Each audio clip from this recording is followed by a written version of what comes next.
قبحا فالموريات قدحا فالمغيرات صبحا فأثرن به نقعا فوسطن به جمعا إن الإنسان لربه لكنود وإنه على ذلك لشهيد وإنه لحب الخير لشديد أفلا يعلم إذا بعثر ما في القبور وحصل ما في الصدور. السلام عليكم ورحمة الله وبركاته. கண்ணியத்திற்கும் பெருமதிப்பிற்கும் உரிய எல்லாம் அல்ல அல்லாஹ் ஜல்ல ஷானு தஆலாவின் நல்லடியார்களே, தியாகத்தில் வளர்ந்த ஏகத்துவம் என்கிற தலைப்பிலே உரை நிகழ்த்துமாறு என்னை பணித்திருக்கிறார்கள். தலைப்புக்குள் செல்வதற்கு முன்பாக இஸ்லாம் என்பது எப்படி வளர்ந்தது, இஸ்லாத்தினுடைய வளர்ச்சிக்கு அடித்தளமாக எது அமைந்தது என்பதை நாம் புரிந்து கொள்வதற்கு முன்பாக இந்த தலைப்பு எதற்காக இந்த நேரத்தில் தீவிரவாதத்தை எதிர்த்து நம்முடைய பிரச்சாரத்தை மையமாக கொண்டு நடைபெறுகிற இக்கூட்டத்தில் எதற்காக தரப்பட்டது என்பதை நாம் அனைவரும் புரிந்து கொள்ள வேண்டும். இத்தலைப்பு இரண்டு சாராருக்கும் கொடுக்கப்பட்ட தலைப்பு. முஸ்லிம்களாக இருக்கக்கூடிய நம்மவர்களுக்கும் முஸ்லிம் அல்லாத பிற சமூக மக்களுக்கும் இரு சாராருக்கும் சொல்ல வேண்டிய விஷயங்கள் இந்த தலைப்பிலே அடங்கி இருக்கிறது. முஸ்லிம் அல்லாத மக்களுக்கு நாம் சொல்ல வேண்டிய கருத்து இதில் என்னவென்று சொன்னால், இஸ்லாம் என்று சொன்னால் இந்த மார்க்கம் இத்தகைய வளர்ச்சி பெற்றதற்கு முக்கியமான காரணமாக மக்களுக்கு மத்தியிலே விதைக்கப்பட்டிருக்கக்கூடிய விஷ கருத்து எதுவென்றால், இஸ்லாத்தினுடைய முன்னோடிகள் இந்த மார்க்கத்தை வாளால் பரப்பினார்கள். நபிகள் பெருமானார் ஸல்லல்லாஹு அலைஹி வஸல்லம் அவர்கள் இந்த மார்க்கத்தை புதுப்பித்த காலகட்டமாக இருக்கட்டும், அவர்கள் வாழ்ந்த காலகட்டமாக இருக்கட்டும், அல்லது அதற்கு பிந்தைய காலமாக இருக்கட்டும், எல்லா காலங்களிலுமே முஸ்லிம்கள் ஆட்சியை பிடிப்பதற்காக வாளை ஏந்தியவர்களாக இரத்தங்களை ஓட்டி வன்முறையின் மூலமாக இஸ்லாமிய மார்க்கத்தை நிறுவினார்கள் என்கிற ஒரு பொய்யான ஒரு சிந்தனையும் சித்தாந்தமும் நம் சமூகத்திலே திட்டமிட்டு விதைக்கப்பட்டிருக்கிறது. அப்போ வன்முறையால் இந்த மார்க்கம் விதைக்கப்பட்டதா அல்லது எப்படி இந்த மார்க்கத்தினுடைய வளர்ச்சி ஏற்பட்டது என்பதை அந்த சமூக மக்களுக்கு, முஸ்லிம் அல்லாத நம்முடைய தொப்புள் கொடி உறவுகளாக இருக்கக்கூடிய இந்து கிறித்துவ ஏனைய சமூக மக்களுக்கு சொல்வதற்காகவும், முஸ்லிம்களாக இருக்கக்கூடிய நாம் இன்று ஒட்டுமொத்த மக்கள் தொகையில், உலக மக்கள் தொகையில் 1/4 என்கிற மிகப்பெரிய வளர்ச்சி அடைந்திருக்கக்கூடிய சர்வதேச சமூகங்களில் உயர்ந்து நிற்கக்கூடிய இஸ்லாமிய மார்க்கம், இஸ்லாமிய சமுதாயம் இன்று சௌகரியமாக ஒரு உண்மையை மறந்துவிட்டது. இன்னைக்கு நாம முஸ்லீமாக இருக்கிறோம் என்று சொன்னால் நம்முடைய பெற்றோர்கள் முஸ்லீம், அதனால் நாம் முஸ்லீமாக இருக்கிறோம். இலகுவாக இந்த மார்க்கத்தை நாம் எட்டி பிடித்த காரணத்தினால், அதை ஆற தழுவிய காரணத்தினால், இஸ்லாமிய மார்க்கம் எப்படி இது வளர்ந்தது, இதனுடைய ஆரம்ப காலகட்டம் எப்படி இருந்தது என்பதை சௌகரியமாக மறந்து வாழ்ந்து கொண்டிருக்கிறோம். நம்முடைய வாழ்க்கை இப்படியே இருக்குமே ஆனால், இதே அளவில் நம்முடைய பயணம் மேற்கொள்ளுமே ஆனால், மறுமை நாள் என்ற ஒரு நம்பிக்கையில் வாழக்கூடிய நாம் அந்த நாளிலே வெற்றி பெற முடியுமா என்பதை சுய சிந்தனைக்கு, சுய பரிசோதனைக்கு ஏற்படுத்திக் கொள்ள வேண்டும் என்பதற்காக, இந்த இரண்டு சமூகமும் இரண்டு சாராரும் புரிந்து கொள்ள வேண்டும் என்பதற்காக இத்தலைப்பு தரப்பட்டிருக்கிறது. இஸ்லாம் என்பது ஓர் இறை வழிபாட்டை உலகிற்கு சொல்லக்கூடிய ஒரு மார்க்கம். இதனுடைய அடிப்படையை புரிந்து கொள்ள வேண்டும். முஸ்லிம் அல்லாத சமூகம் இஸ்லாமியர்களை தவறாக பார்ப்பதற்கும் இஸ்லாமிய மார்க்கத்தை தவறாக சித்தரிப்பதற்கும் காரணமாக இருக்கக்கூடிய அந்த வாளால் பரப்பப்பட்ட கருத்திற்கு இப்படிப்பட்ட கருத்தை சொல்லக்கூடிய மார்க்கமா என்பதை புரிந்து கொள்வதற்கு சில செய்திகளை நாம் சொல்லுகிறோம். அதற்கு முன்பாக இஸ்லாத்தினுடைய அடிப்படையை நாம் புரிய வேண்டும். ஒரு இறைவனை நம்புவது, அந்த ஒரு இறைவனை வழிபடுமாறும் அவனுக்கு செலுத்தக்கூடிய வணக்கத்தை வேறு யாருக்கும் செலுத்தக்கூடாது, தூய்மையான முறையில் செலுத்த வேண்டும் என்கிற ஒரு கொள்கையை இஸ்லாம் உலகிற்கு சொல்லுகிறது. இப்படி இஸ்லாம் இந்த கொள்கையை முந்தைய காலகட்டத்தில் சொல்லுகிற பொழுது அதை சொல்லுவதற்காக இறைவன் தூதர்களை தேர்வு செய்திருந்தான். ஒவ்வொரு சமுதாயத்திற்கும் ஒவ்வொரு தூதர்கள் அனுப்பப்பட்டார்கள். அப்படி அனுப்பப்பட்ட தூதர்கள் இறைவனிடமிருந்து செய்தியை பெற்று மனித குலத்திற்கு இறை செய்தி என்று தங்களை அந்த செய்திகளை சொல்லுவார்கள். அப்படி சொல்லுவதிலே பிரதான கொள்கையாக இருந்தது, ஓர் இறை வழிபாடை நீங்கள் மேற்கொள்ள வேண்டும். யார் உங்களை படைத்தானோ, இந்த வானங்களுக்கும் பூமிக்கும் எவன் சொந்தக்காரனோ, வானங்களுக்கும் பூமிக்கும் இடைப்பட்ட படைப்பினங்களை எவன் படைத்தானோ அந்த படைத்தவனை மட்டும் நீங்கள் நம்ப வேண்டும், அவனுக்கு மாத்திரம் நீங்கள் வழிபட வேண்டும் என்று அந்த தூதர்கள் நபிமார்கள் அந்த சமுதாயத்திலே மக்கள் மத்தியிலே எடுத்து வைத்தார்கள். இந்த கொள்கையை சொல்லுகிற பொழுது இஸ்லாம் என்பது ஒரு வாழ்க்கை நெறி, இஸ்லாம் என்பது மனித குலம் எவ்வாறு வாழ வேண்டும் என்கிற வாழ்க்கை தத்துவத்தை சொல்லக்கூடிய ஒரு மார்க்கம். சடங்கு சம்பிரதாயத்திற்காக கொடுக்கப்பட்ட மார்க்கம் இல்லை. ஏதோ சில அனுஷ்டானங்களை சில சடங்குகளை செய்வதற்காக கொடுக்கப்பட்ட மதம் அல்ல. இது வாழ்க்கை நெறியாக இருக்கின்ற காரணத்தினால் மனித குலத்திற்கு அவருடைய வாழ்க்கைக்கு தேவையான அனைத்து அம்சங்களையும் ஒன்று சேர்த்து அந்த மக்களுக்கு போதனையாக முன்வைக்கும். உயர்ந்த தத்துவங்களை இஸ்லாம் மக்களுக்கு எடுத்து சொல்லும். அப்படி அந்த நபிமார்கள் ஓரிரை வழிபாடை எடுத்து சொல்லக்கூடிய அதே நேரத்திலே மனித குலத்திற்கு தேவையான சீர்திருத்தங்களை அவர்கள் செய்வார்கள். அந்த சீர்திருத்தங்கள் அத்தனையுமே மனிதனுடைய அறிவுக்கு உயர்ந்த கருத்துக்களாக தெரிந்தாலும் எந்த சமூகமும் நபிமார்களுக்கு சிவப்பு கம்பள வரவேற்பு கொடுக்கவே இல்லை. கடுமையான எதிர்ப்புகளை அந்த இறை தூதர்களுக்கு மத்தியிலே காட்டினார்கள். கடுமையான தங்களுடைய கோபங்களை அந்த தூதர்களை நம்புகிறோம் என்று சொல்லக்கூடியவர்களை, அந்த தூதர்களை பின்பற்றுகிறோம் என்று சொல்லக்கூடியவர்களுக்கு அதிகமாக ஒவ்வொரு சமுதாயமும் கொடுத்ததாக திருக்குர்ஆன் நமக்கு தெளிவாக எடுத்து சொல்லுகிறது. அப்ப உயர்ந்த கொள்கையும் ஒரு இறைவனை நீங்கள் நம்புங்கள், ஆதியிலே அனைத்து சமூகமும் ஒப்புக்கொண்ட ஒரு கொள்கை. ஒன்றே குலம் ஒருவனே தேவன் என்பது இந்த நாட்டிலே வாழுகின்ற பெரும்பான்மை சமுதாயமாக இருக்கக்கூடிய நம்முடைய இந்து சமுதாயத்தில் பயன்படுத்தப்பட்ட வார்த்தை. ஒன்றே குலம் ஒருவனே தேவன் என்று சொல்லுகிற பொழுது கேட்பதற்கு இனிமையாக இருக்கிறது, ஆம் என்று ஒப்புக்கொள்வதற்கு நமக்கு சுவையாக இருக்கிறது. ஆனால் எந்த காலகட்டத்திலும் அந்த கொள்கையை நடைமுறைப்படுத்துங்கள் என்று சொல்லுகிற பொழுது எந்த சமுதாயமும் அதை ஏற்பதற்கு உடனே தயாராக இருக்கவில்லை. அப்ப எதிர்ப்புகள் வலுத்தன. கொள்கையை சொல்லுகிற பொழுது வாழ்க்கை நெறிக்கு தேவையான கருத்துக்களையும் எடுத்து வைத்தார்கள்.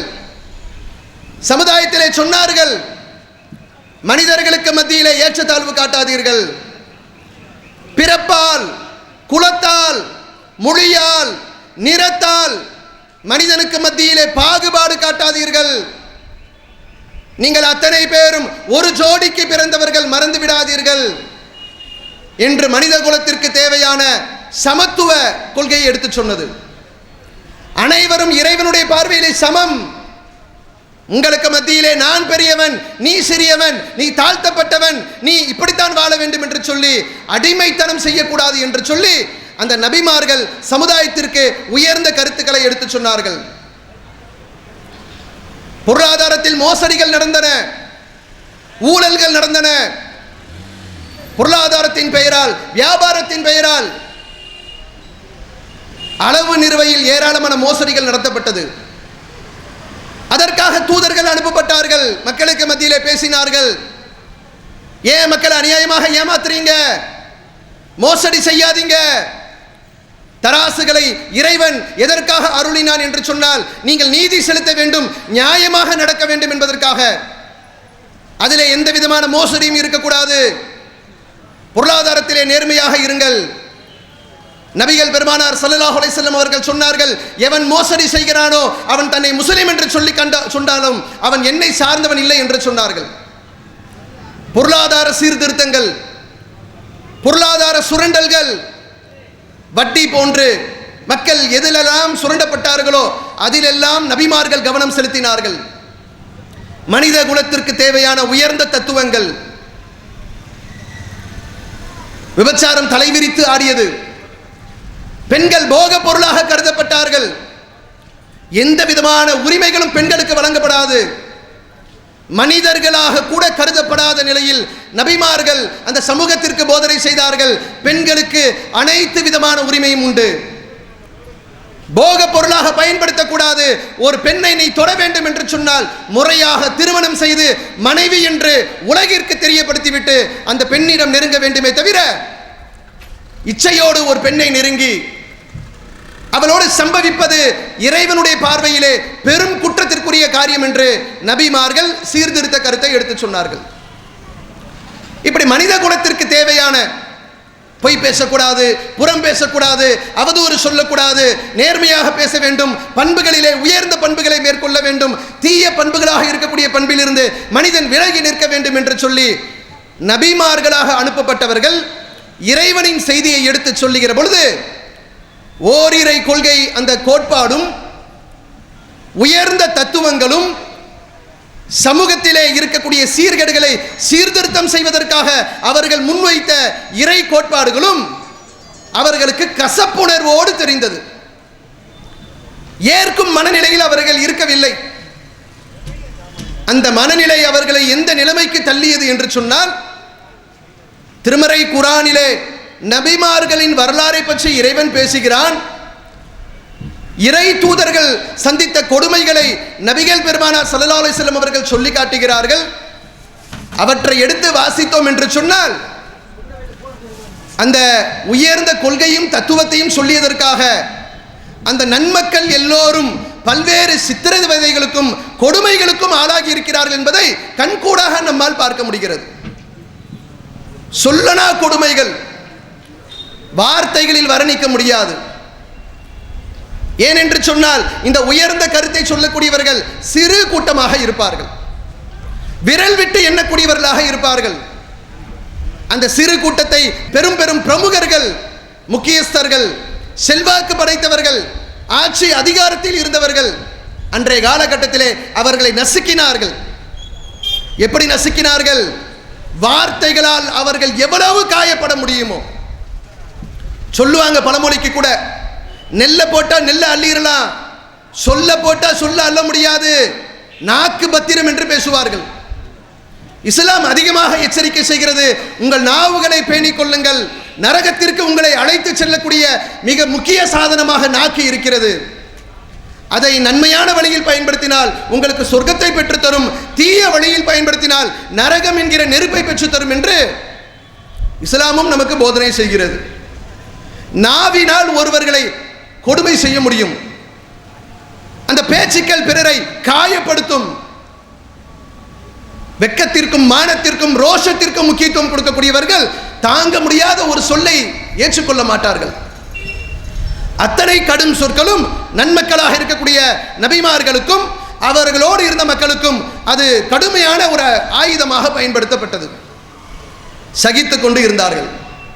தீவிரவாதத்தை கையில் எடுக்கல, பயங்கரவாதத்தை கையில் எடுக்கல, அடித்து துன்புறுத்தப்பட்டார்கள். உயர்ந்த தத்துவத்தை சொல்றியா, உயர்ந்த கருத்தை சொல்லுகிறாயா, எங்கள் முன்னோர்கள் எங்களுக்கு கற்றுத்தராத புதிய புதிய காரியங்களை எங்களுக்கு சொல்லுகிறாயா, நீ யாரடா இறை தூதர் என்று சொல்லுவதற்கு? உன்னை இறை தூதர் என்று சொன்னால் நாங்கள் எப்படி நம்ப முடியும்?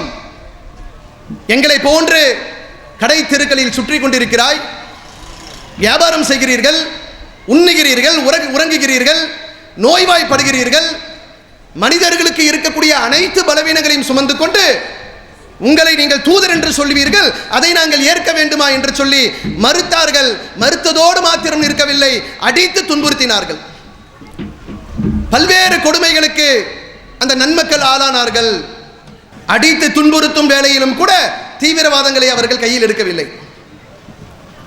நபிகள் பெருமானார் ஸல்லல்லாஹு அலைஹி வஸல்லம் அவர்கள் இந்த உலகில் வாழக்கூடிய முஸ்லிம்கள் தங்கள் உயிர்களை விட அதிகமாக நேசிக்கக்கூடிய ஒரு மா மனிதராக, இறை தூதர்களின் வரிசையிலே இறுதி தூதராக முத்திரை பதித்த நபியாக அனுப்பப்பட்டவர்கள்.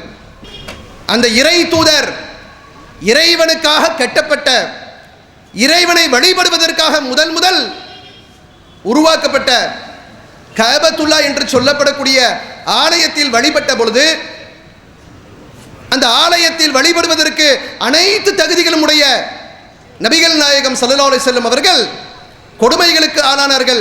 எப்படிப்பட்ட கொடுமை என்று சொன்னால், எதிரிகள், இஸ்லாத்தை ஏற்க மறுத்தவர்கள், அவர்கள் ஒட்டகத்தினுடைய மலக்குடலை கொண்டு வந்து நபிகள் நாயகம் அவர்கள் சஜிதா என்கிற வணக்கத்தில் இருந்த பொழுது அவருடைய மேனியிலே கொண்டு வந்து வைத்தார்கள்.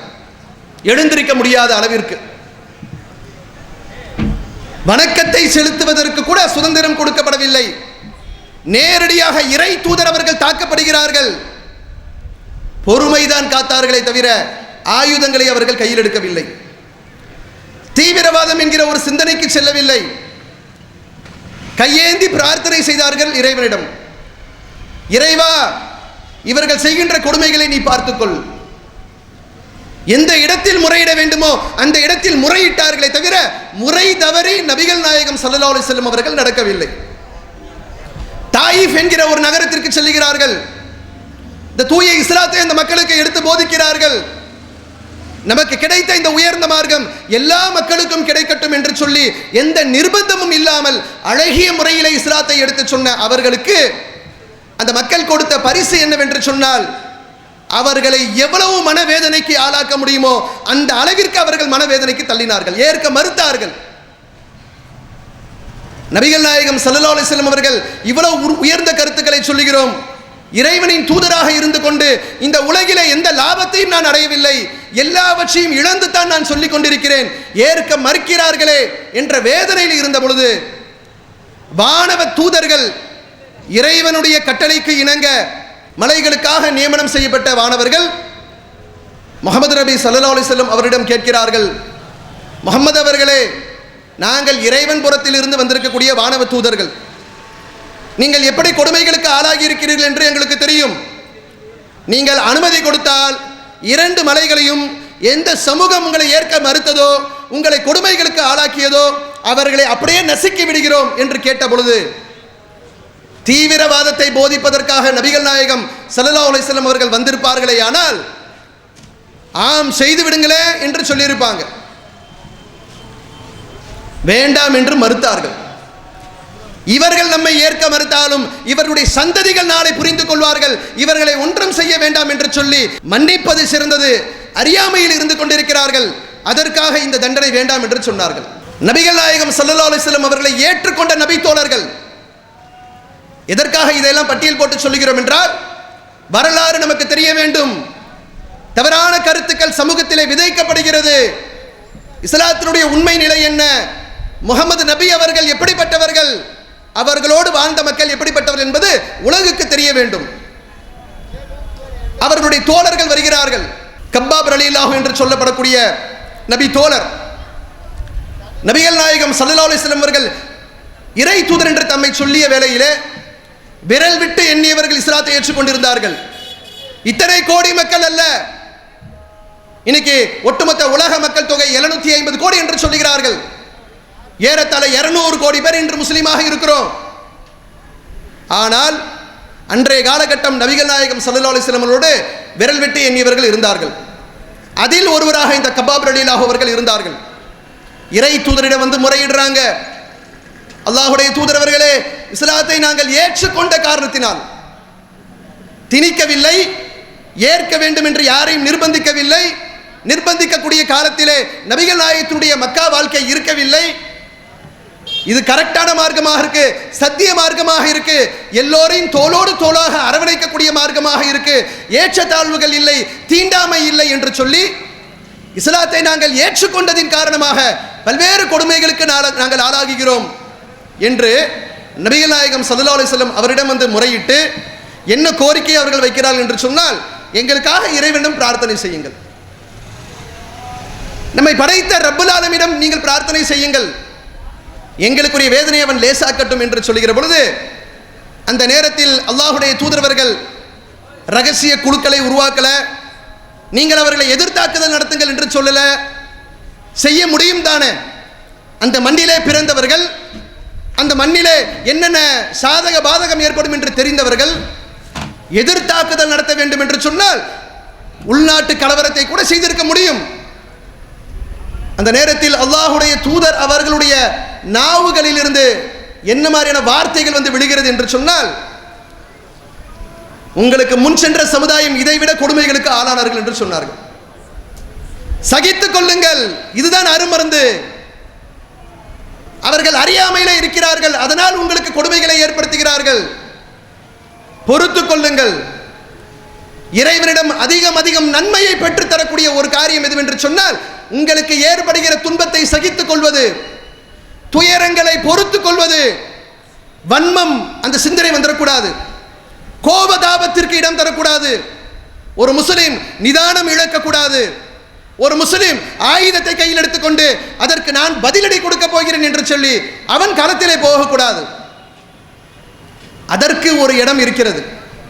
போர்க்களங்கள் அல்லது ஒரு கட்டத்திலே நம்முடைய உயிருக்கோ நம்முடைய மானத்திற்கோ நம்முடைய உடைமைக்கோ பாதிப்பு என்று நம்மை தற்காத்துக் கொள்ளக்கூடிய, நமது சமூகத்தை தற்காத்துக் கொள்ளக்கூடிய அது போன்ற கட்டங்களிலே இஸ்லாமும் அனுமதி தருகிறது, நம்முடைய நாட்டு சட்டமும் அனுமதி தருகிறது. ஆனால் இஸ்லாத்தை எடுத்து சொல்வதற்கு வன்மம் கூடாது என்று சொன்னார்கள், தீவிரவாதம் கூடாது என்று சொன்னார்கள். உங்களுக்கு முன்வாழ்ந்த சமுதாயம் இதைவிட கொடுமைகளுக்கு ஆளானார்களே. அவர்கள் குழி தோண்டப்பட்டு, பூமியிலே குழி தோண்டப்பட்டு அதிலே புதைக்கப்பட்டு அவருடைய கழுத்துக்கள் அறுக்கப்பட்டன, தலை துண்டிக்கப்பட்டன, அவருடைய மேனிகளிலே இரும்பு சீப்புகள் போடப்பட்டு அந்த மேனிகள் எல்லாம் அப்படியே கிழிக்கப்பட்டன. இஸ்லாத்தை ஏற்றுக்கொண்ட காரணத்தினால், ஒரு இறைவன் தான் என்று உறுதியாக நம்பிய காரணத்தினால் அத்தனை கொடுமைகளுக்கு அவர்கள் ஆளானார்கள். அத்தனை கொடுமைகளுக்கு ஆளான போதும் கூட அவர்கள் ஏற்றுக்கொண்ட இந்த மார்க்கத்தை விட்டு அவர்கள் தடுமாறவில்லை, நிலை குலையவில்லை. எத்தனை கொடுமைகள் ஏற்பட்டாலும் சரி அத்தனையும் சகித்துக் கொண்டிருந்தார்களே தவிர சகிப்புத்தன்மையை தாண்டி அவர்கள் எதையும் மேற்கொள்ளவில்லை. நீங்களும் சகித்துக் கொள்ளுங்கள் என்று அறிவுரை சொன்னார்கள் அல்லாஹ்வுடைய தூதரவர்கள். எப்படி தீவிரவாதத்திற்கு இடம் இருக்கும், பயங்கரவாதத்திற்கு இடம் இருக்கும்? செய்யப்பட்ட கொடுமைகள் கொஞ்சம் நஞ்சம் அல்ல. சகித்துக் கொள்ள முடியாமல் மக்கா என்கிற நகரத்தை விட்டு நாடு பெயர்ந்து செல்லக்கூடிய நிலைமைக்கு முஸ்லிம்கள் தள்ளப்பட்டார்கள். நபிகள் நாயகம் ஸல்லல்லாஹு அலைஹி வஸல்லம் அவர்கள் பிறந்தது மக்கா, ஆனால் அவர்கள் ஆட்சியை நிறுவியது மதீனா என்று சொன்னால் மதீனாவுக்கு ஏன் சென்றார்கள்? மதீனாவுக்கு அவர்கள் விரட்டி அடிக்கப்பட்டார்கள்.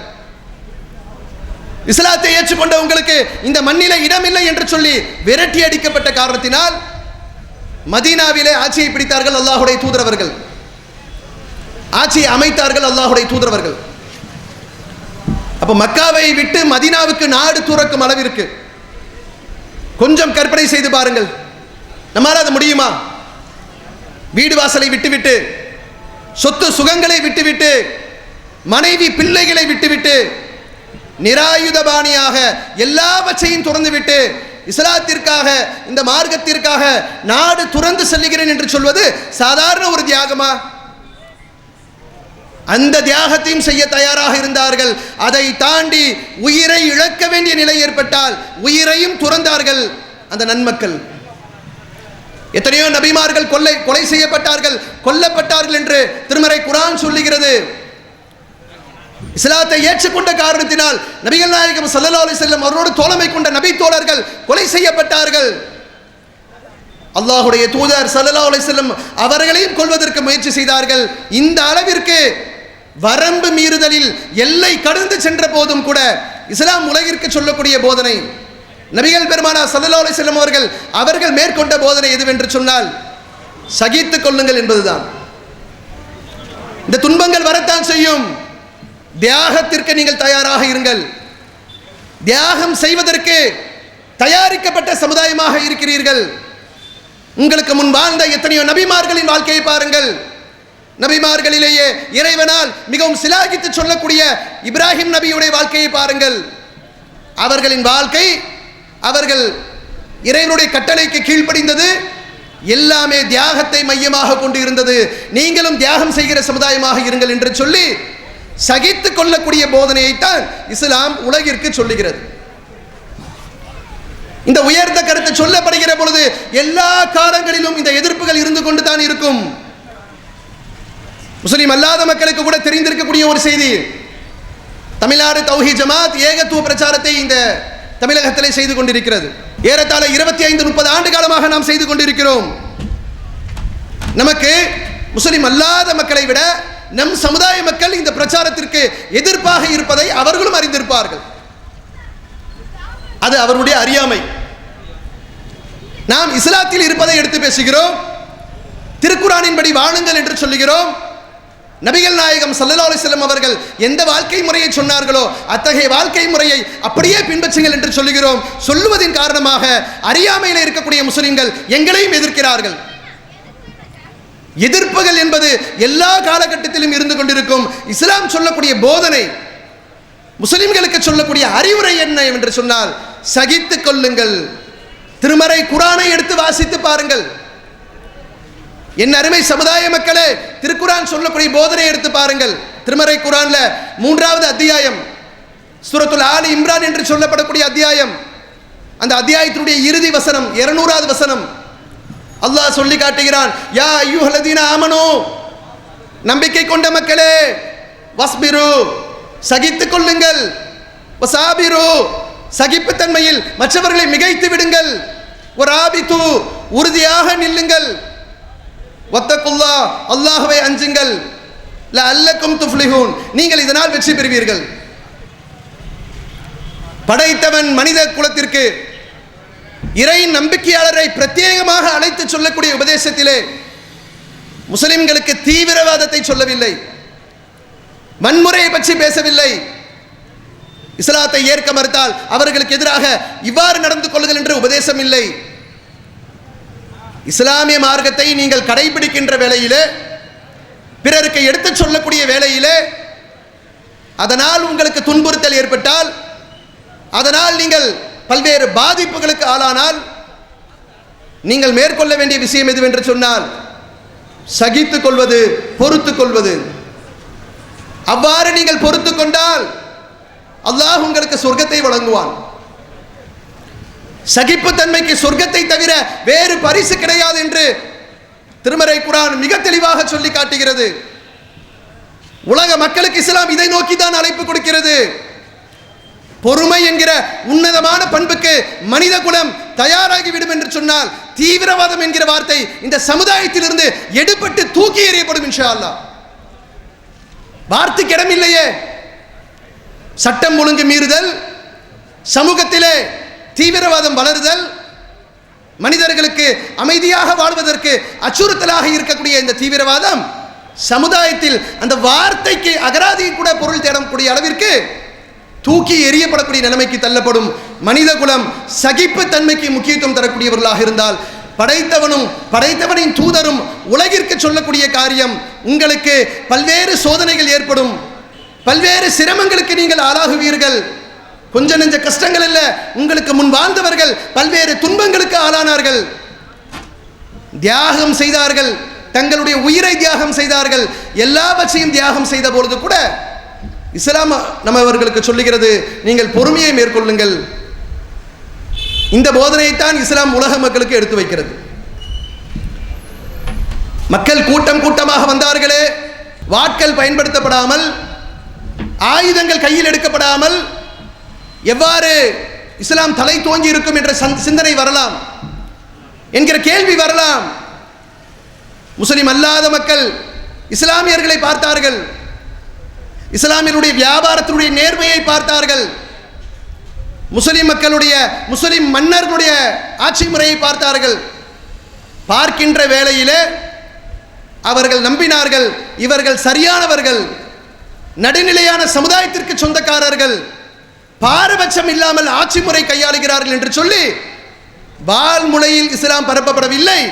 முஸ்லிம்களுடைய நடவடிக்கை பிற சமூக மக்களை ஈர்த்தது. அதனால் இந்திய தேசத்திலே ஏறத்தாழ 700 ஆண்டுகள் ஆட்சி செய்வதற்கு அனுமதி கொடுத்தார்கள்.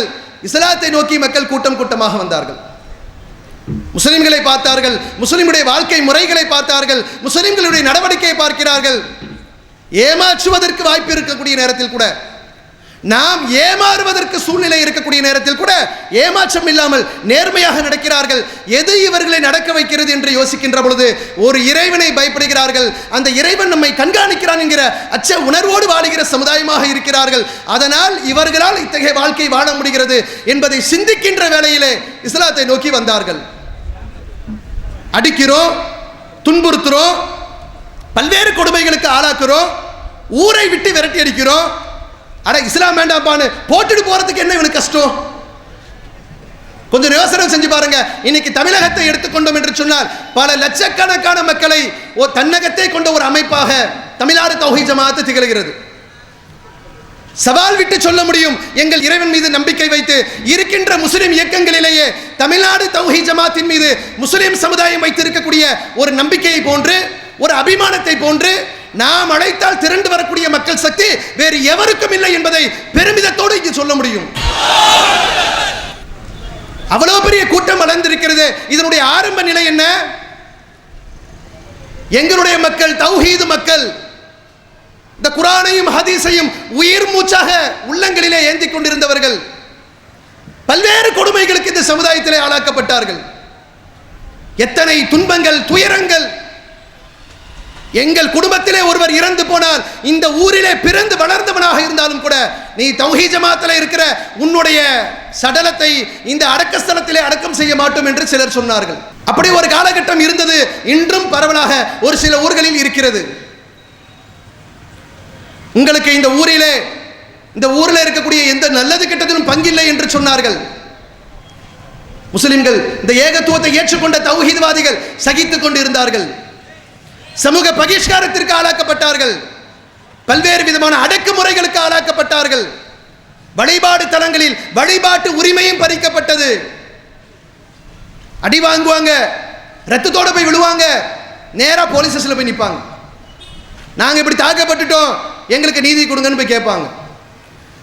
அடித்தவர்கள் அடிக்க இவன் வாங்கிக்கிட்டே இருக்கான்னு சொல்லிட்டு ஒரு கணம் சிந்தித்த வேளையிலே அவர்களும் இந்த தௌஹீதை நோக்கி வருவதற்கு எது காரணமாக இருந்தது என்று சொன்னால், என்னடா இவ்வளவு கொடுமை செய்கிறோம், இவ்வளவு அடக்குமுறை செய்கிறோம், இத்தனை பகிஷ்காரத்தை சகித்துக் கொண்டு ஏன் இந்த தௌஹீத் என்று உயிரை விட்டாலும் விடுவேன், தௌஹீதை விட மாட்டேன் என்று ஏன் நிற்கிறான் என்று சிந்தித்து பார்த்தார்கள். இதுதான் எல்லா காலகட்டங்களிலும் நடந்தது. இஸ்லாத்தை நோக்கி மக்கள் வந்தார்கள் என்று சொன்னால் இன்னைக்கு எப்படி லட்சக்கணக்கான மக்கள் இந்த தௌஹீதை நோக்கி இந்த ஜமாத்தினுடைய அழைப்பை ஏற்று வந்தார்கள். பார்க்கின்ற வேளையிலே என்ன நடந்தாலும் விட்டு செல்ல மாட்டேன். ஒரு ராபித்து என்று அல்லாஹ் சொல்லுகிறானே, உறுதியாக நில்லுங்கள். அல்லாஹ்வுடைய தூதரிடம் கூட ஒரு நபி தோழர் வந்து கேட்டார். அந்த நபி தோழர் அல்லாஹ்வுடைய தூதரிடம் வந்து கேட்கிறார்கள், அல்லாஹ்வுடைய தூதரவர்களே, எனக்கு ஒரு உபதேசம் பண்ணுங்க, அறிவுரை சொல்லுங்க. அந்த அறிவுரையை நான் கேட்ட பின்பு வேற யாருக்கிட்டையும் போயிட்டு உபதேசம் கேட்கக்கூடாது.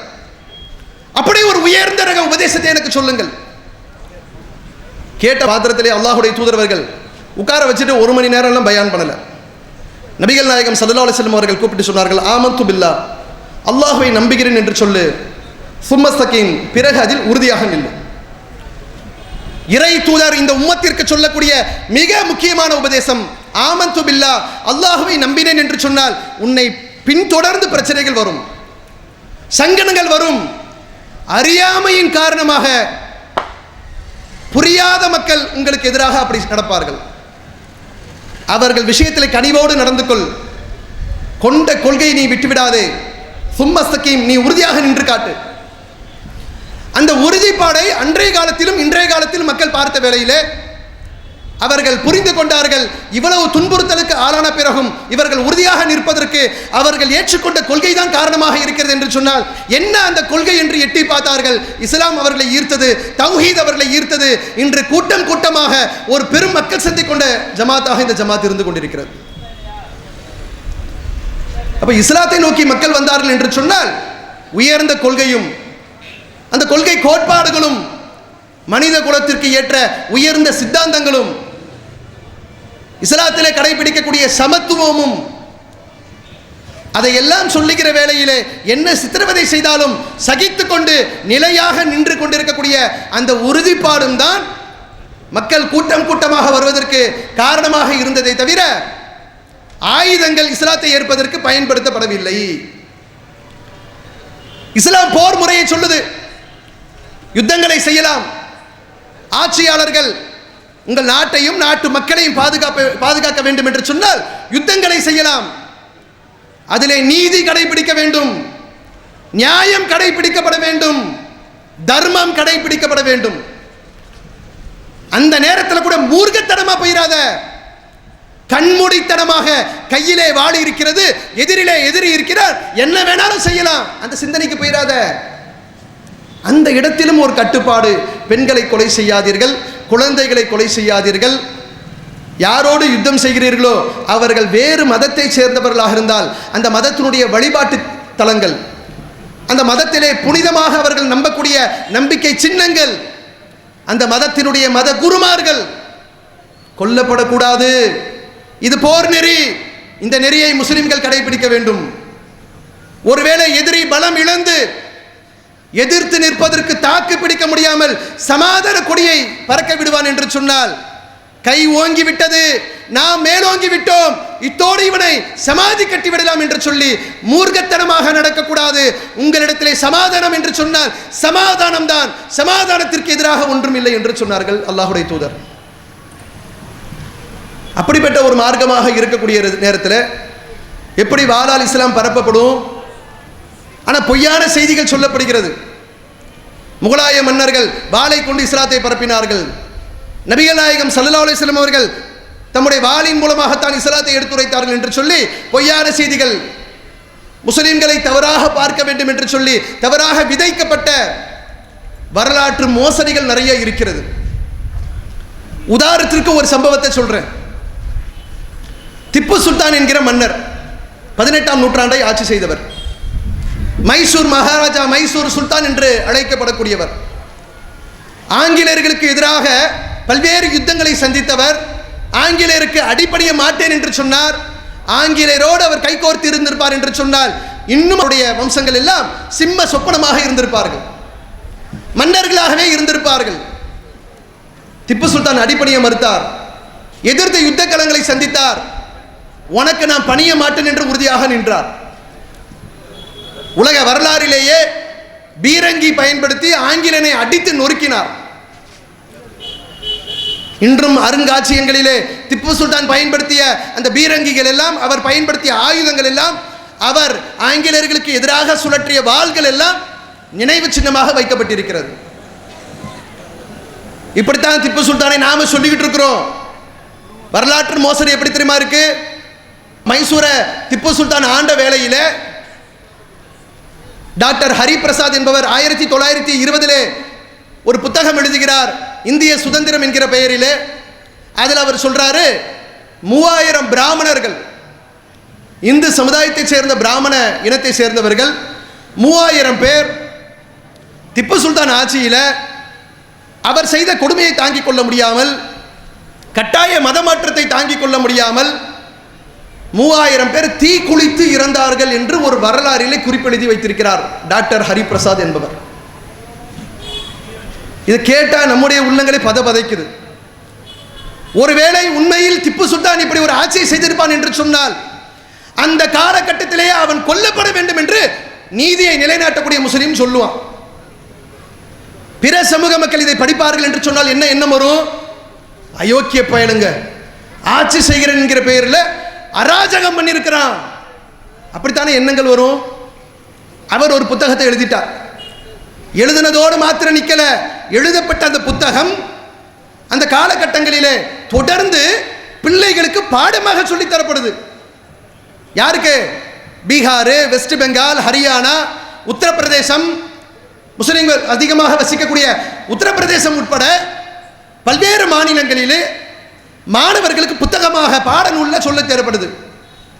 திப்பு சுல்தான் 3000 பேரை இஸ்லாத்தை ஏற்க சொல்லி நிர்பந்தப்படுத்தினா தாங்கிக் கொள்ள முடியாமல் நெருப்புல குதித்து உயிரை விட்டார்கள். ஆனால் இது மாதிரியான வரலாற்று புரட்டுகள் நடக்கக்கூடிய வேளையிலே முஸ்லிம்களுக்கு எதிராக இந்த நாட்டிலே நடைபெற்ற பல்வேறு கொடுமைகளிலே இந்த சமுதாயத்திற்கு இறைவன் அரணாக கொடுத்தது யார் என்று சொன்னால் அங்கும் இந்து சமுதாய மக்கள் வந்து நிற்பார்கள். இந்து சமுதாயத்திலே உள்ளவர்கள் தான் அன்று முதல் இன்று வரை நமக்கு எதிராக நம்மை பற்றி புரிந்து கொள்ள முடியாமல் சில சங் பரிவார இயக்கங்கள் தவறான பிரச்சாரம் செய்தாலும், எதிர்த்து நம்மை பற்றி பேசினாலும் அதற்கும் பதிலடி கொடுக்கக்கூடியவர்களாக இன்றும் சரி அன்றும் சரி நம்முடைய தொப்புள் கொடி உறவுகளாக இருக்கக்கூடிய இந்து சமுதாய மக்கள் வந்து நிற்பதை பார்க்க முடியும். அந்த வரலாற்று புரட்டு நடந்த உடனேயே புத்தகத்தை எடுத்து படித்தால் இப்படி ஒரு சம்பவம் திப்பு சுல்தானோடு தொடர்பு படுத்தி வருகிறது. இதுவரை அறிந்திராத சம்பவமாக இருக்கு. முகலாய மன்னர்களை பொறுத்தவரையிலும் 700 ஆண்டுகள் ஆட்சி செய்தார்கள். 700 ஆண்டுகள் ஆட்சி செய்த முகலாயர்கள் அடக்குமுறை செய்து மதத்தை கட்டாயப்படுத்தி திரித்திருப்பார்கள் என்று சொன்னால் பெரும்பான்மை இந்து சமுதாய மக்கள் இவர்களை விட்டு வைத்திருப்பார்களா? அவர் யோசிக்கிறார். யாரு? இந்து சமுதாயத்தில் பிறந்த B.N. பாண்டே என்று சொல்லப்படக்கூடியவர், பாராளுமன்ற உறுப்பினராக இருந்தவர், ஒடிசா, பழைய ஒரிசா அந்த மாநிலத்தினுடைய கவர்னராக ஆளுநராக இருந்தவர், வரலாற்று ஆசிரியர், ஆய்வாளர். செய்தியை படித்த உடனேயே இது அப்பட்டமான இட்டு கட்டப்பட்ட செய்தி, முஸ்லிம் மன்னர் இப்படித்தான் வாழ்ந்திருப்பான் என்று சொன்னால் இந்து சமுதாய மக்கள் தூக்கி எறிந்திருப்பார்கள். முஸ்லிம்களை 700 ஆண்டு காலம் ஆட்சி செய்ய அனுமதித்திருக்க மாட்டார்கள். 200 வருஷம் எல்லா ஆயுதங்களும் படை பட்டாளத்தோடு ஆங்கிலேயன் ஆட்சி செய்த போது இந்திய மக்கள் அனுமதித்தார்களா? அடித்து நொறுக்கணுமா இல்லையா? இந்து முஸ்லிம் என்ற எந்த பாகுபாடும் இல்லாமல் எல்லா மக்களும் களத்தில் இறங்கணும். அகிம்சை வழி போராட்டம், ஆயுதம் ஏந்தி போராட்டம், எல்லா வழிகளிலும் அடித்து ஆங்கிலேயர்கள் 200 ஆண்டு காலம் தாக்கு பிடிக்க முடியல. எப்படிடா முஸ்லிம் ஏறத்தாழ 700 ஆண்டு காலம் ஆட்சி பண்ணியிருப்பான்? 1800 வரை ஆட்சி இருந்தது. 1100 தொடங்கப்பட்டது. அப்போ இத்தனை ஆண்டு காலம் ஆட்சி செய்தார் என்று சொன்னால் இந்த சம்பவம் பொய்யான சம்பவம் என்று சொல்லி உடனே B.N. பாண்டே தன்னுடைய சொந்த முயற்சியில் டாக்டர் ஹரிபிரசாத் என்று சொல்லப்படக்கூடிய அந்த புத்தகத்தை எழுதியவருக்கு கடிதம் அனுப்புகிறார். நீ அனுப்பின செய்தி எதிலிருந்து எடுத்த? திப்பு சுல்தான் இப்படித்தான் நடந்தார் என்பதை எதிலிருந்து கண்டறிந்தாய்? பல முறை கேட்டால் பதில் வரவில்லை. இவரும் விடவில்லை, துரத்துகிறார். கடைசியில் ஒரு பதில் அனுப்புறாரு. இத மைசூர்ல இருக்கக்கூடிய கெசட்ல இருந்து நான் எடுத்தேன், அரசு இதழில் இருந்து நான் எடுத்தேன், இது மைசூரிலே இருந்தது என்று சொல்லி அவர் ஒரு தகவலை கொடுக்கிறார். தகவலை பெற்ற உடனேயே அப்படியா, கெசட்லேயே இருக்கா, அரசாங்கத்தினுடைய பாதுகாப்பு பெட்டகத்திலே இருக்கா என்று சொல்லி B.N. பாண்டே வாய் மூடி இருக்கவில்லை. ஒரிசா மாநிலத்தை சேர்ந்தவர். அவர் என்ன பண்றாருன்னா அங்கிருந்து பறந்து நேரா மைசூருக்கு போறார். மைசூர்ல இருக்கக்கூடிய அரசு இதழ் வெளியிடக்கூடிய அலுவலகத்துக்கு செல்லுகிறார். நான் இன்னால் என்று தன்னை அறிமுகப்படுத்திக் கொண்டு எனக்கு இந்த விவரம் வேணும் என்று எழுதி கேட்கிறார். சம்பந்தப்பட்ட அதிகாரிகள் வரலாற்று புத்தகங்களை பிரட்டுகிறார்கள். திப்பு சுல்தானை பற்றி அரசு இதழில் குறிப்பிட்டிருக்கக்கூடிய செய்திகளை திரட்டுகிறார்கள். செய்திகளை திரட்டி தொகுத்து B.N. பாண்டே வசம் கொடுத்தால் B.N. பாண்டே எடுத்து வாசித்து பார்க்கிறார். வாசித்தால் டாக்டர் ஹரிபிரசாத் எழுதின அத்துணை செய்திகளும் முழுக்க முழுக்க இட்டுக்கட்டப்பட்டு முஸ்லிம்களை பிற சமூக மக்கள் தவறாக நினைக்க வேண்டும், முஸ்லிம்கள் நரவேட்டையாடினார்கள் என்கிற பொய்யான தத்துவத்தை மக்களுக்கு கொண்டு போய் சேர்ப்பிப்பதற்காக எழுதப்பட்ட மிகப்பெரிய வரலாற்று மோசடி என்பது அதில் குறிப்பிடப்பட்டிருக்கிறது. திப்பு சுல்தானை பற்றி அவர்கள் எழுதுகிறார்கள். அழகிய முறையில் ஆட்சி செய்தார், ஆங்கிலேயர்களுக்கு சரியான பதிலடி கொடுத்தார், அனைத்து சமுதாய மக்களையும் அரவணைத்து அவர் ஆட்சி நடத்தினார் என்று சொல்லி நல்ல முறையில் அவருக்கு சர்டிபிகேட் கொடுக்கிறாங்க. இதை வாங்கின உடனே என்ன செய்யறாரு? சரி, நம்மளுடைய ஆய்வு கரெக்டா இருக்கு, முஸ்லிம் மன்னரை பற்றி சொன்ன செய்தி தப்பான செய்தியாக இருக்கு என்று மாத்திரம் அவர் திருப்தி அடையவில்லை. உடனடியாக சகோதரர் B.N. பாண்டே, அந்த மனிதனுடைய முயற்சியை பாருங்கள், இஸ்லாமியர்களை பற்றி தவறான சித்தரிப்பு செய்யப்படுகிறது என்று சொல்லி ஓடுகிறார் கல்கத்தாவுக்கு. கல்கத்தாவில் இருந்துதான் அந்த வட மாநிலங்களில் இருக்கக்கூடிய ஒவ்வொரு மாநிலத்திற்கும் பாட நூல் அனுப்பப்படுகிறது. இதை எடுத்துட்டு போய் காட்டி இப்படி பொய்யான செய்தி உங்க புத்தகத்தில் போடுறீங்க, நீங்கள் வெளியிடக்கூடிய பாட நூல்களில் இப்படி போகிறது என்று சொல்லி அங்கு சென்று தன்னுடைய அதிகாரத்தை பயன்படுத்தி உண்மை நிலையை எடுத்து சொல்லி பாட புத்தகங்கள் இருந்து அதை அப்புறப்படுத்தக்கூடிய வேலையை ஒரு இந்து சமுதாயத்தை சேர்ந்த B.N. பாண்டே செய்தார். அது செய்யப்படவில்லை என்று சொன்னால் தமிழகத்துக்கு வந்திருக்கும். நாம படிக்கக்கூடிய இந்த புத்தகத்திலும் எழுதியிருப்பார்கள். அப்படி எழுதியிருப்பார்கள் என்று சொன்னால் பிற சமூக மக்கள், படிக்கின்ற பிஞ்சு மாணவர்கள், வேற சமுதாயத்தில் உள்ளவர்கள் ஒரு முஸ்லீம் எப்படி பார்ப்பான்? டேய், நீ தானடா திப்பு சுல்தான் வாரிசு, உங்களால தான் என்னுடைய அப்பம் பாட்டெல்லாம் போயிட்டு தீர குதிச்சா. எப்படிப்பட்ட விஷ கருத்து பதிக்கப்பட்டிருக்கிறது என்று பாருங்கள். இப்ப இஸ்லாத்தை பொறுத்தவரையிலும் பொறுத்துக் கொள்ளுங்கள், சகித்துக் கொள்ளுங்கள். வன்முறை வேண்டாம், கோபதாபம் வேண்டாம், தீவிரவாதம் வேண்டாம். நிதானமாக செயல்படு. அது இறைவனுக்கு மிகவும் விருப்பமானது என்று சொல்லக்கூடிய மார்க்கம் இஸ்லாமிய மார்க்கம்.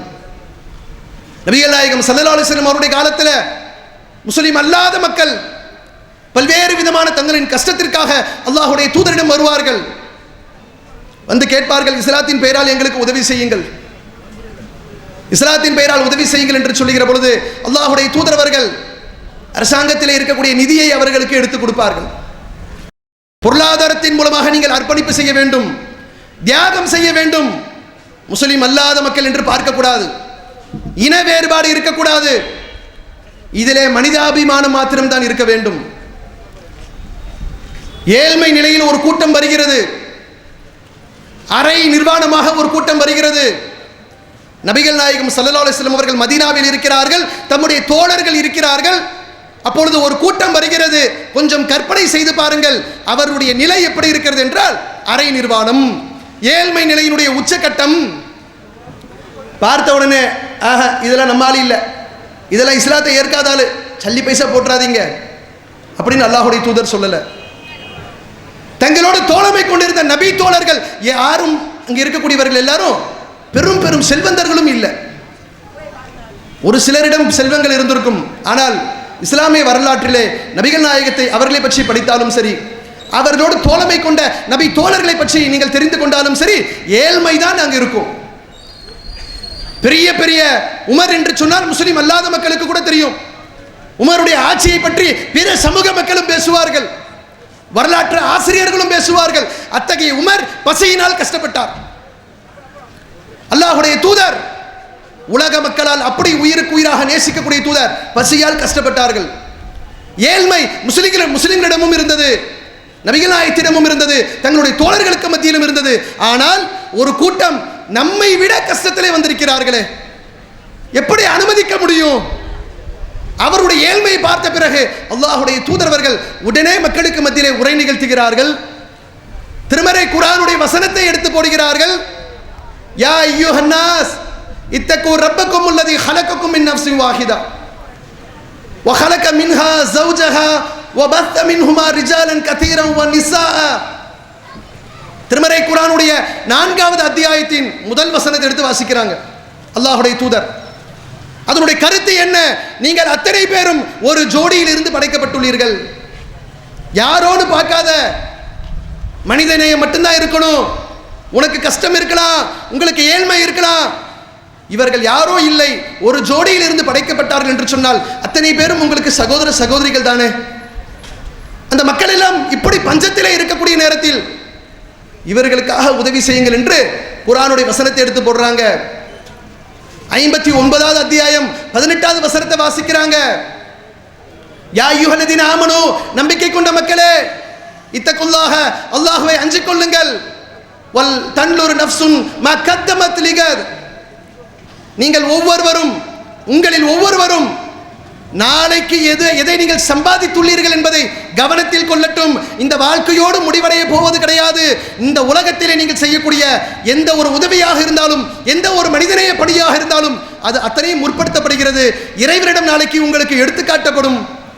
இப்படி ஏழ்மை நிலையில் வந்திருக்கக்கூடிய மக்களுக்கு உங்களால் முடிந்த தர்மங்களை செய்யுங்கள், தியாகங்களை செய்யுங்கள்.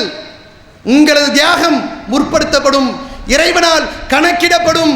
கணக்கிடப்படக்கூடிய நன்மைகள் உங்களுக்கு மறுமையிலே வழங்கப்படும். மறுமை நன்மைக்கு நீங்கள் ஆசைப்பட மாட்டீர்களா என்று சொல்லி திருக்குர்ஆனுடைய 2 வசனங்களை எடுத்து அல்லாஹ்வுடைய தூதரவர்கள் போடுகிறார்கள். வேற மதத்தை சேர்ந்தவர்களாக இருந்தாலும் அவர்களின் கஷ்டத்தை தன் கஷ்டமாக பார்க்கிறார்கள். முகமெல்லாம் சிவந்து போய் நிற்கிறார்கள், சகித்துக் கொள்ள முடியவில்லை.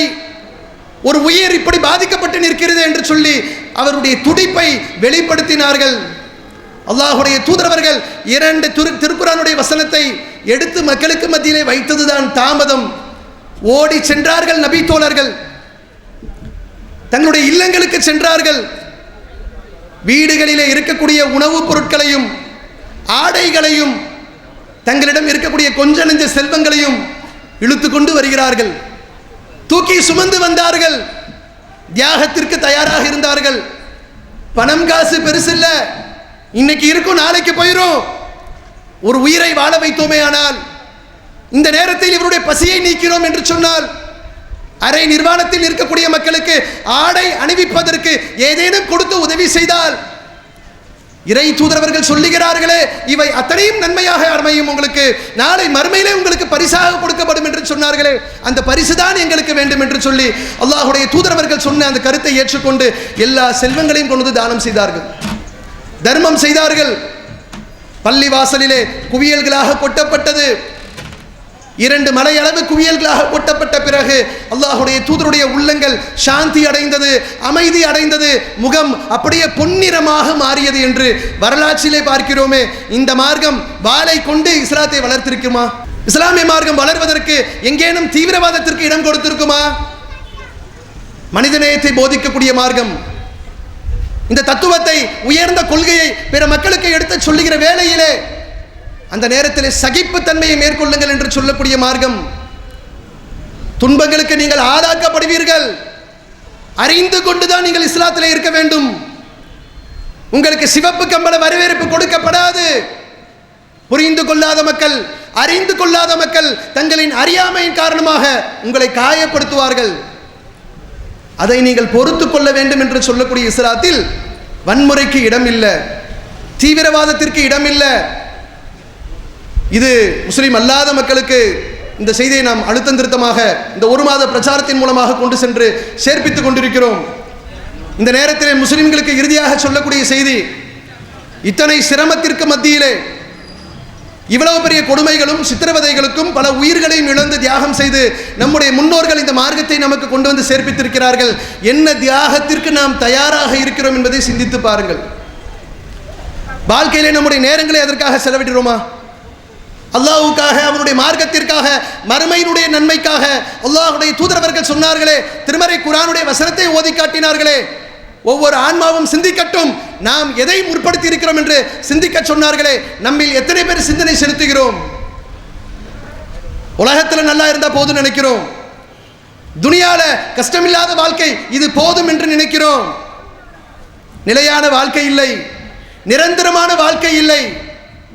இது ஒரு முடிவுக்கு வரக்கூடிய வாழ்க்கை.